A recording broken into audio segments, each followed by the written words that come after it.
And what should you do right now if you're holding crypto? Here's my opinion. Just because FTX itself was a scam, that doesn't mean that you can disregard Bitcoin completely and say it's worthless or going to zero. And the same thing goes for Ethereum. But my point is this: outside of those two coins, I literally would not be touching crypto right now with a 10-foot pole. Why did you buy it in the first place? What were the reasons why? Was there something behind your purchase? Were you expecting good news to come out? Do you think the company was actually doing something and we're going to have some breakthrough technology? Or was it just the greater fool theory, meaning that you thought that if you bought it at X, then someone even more foolish than you would come along and buy the coin from you at a higher price? If that was why you bought into crypto, well, then anything outside of Bitcoin and Ethereum, I would take a pretty close look at it and consider maybe selling it. Chances are most of these things are not going to ever come back.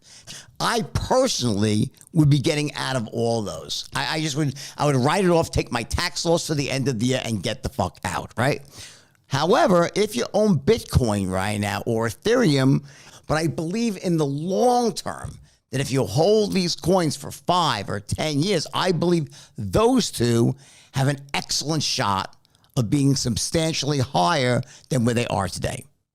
More importantly, though, if you're buying Bitcoin or Ethereum, it should represent a very small portion of your overall investment portfolio. To me, the best investment out there is to buy the S&P 500. Go to Vanguard or one of the other really ultra low-cost mutual funds or ETFs and put the bulk of your money in that. So you can't just say, I don't want to sell because it's down. I don't want to take the loss. That's the worst thing that you could ever do. The key to this decision is to go back to the time that you originally made the purchase and ask yourself, why did I buy it in the first place? These are ultra long-term investments. That's what you have to think about here, is buying and holding for the long term. And I think it's a pretty good bet that right now down here, if you buy Bitcoin or Ethereum, chances are it will be substantially higher in 5 to 10 years now. Actually, a lot higher, I believe. That's the best advice I can give you.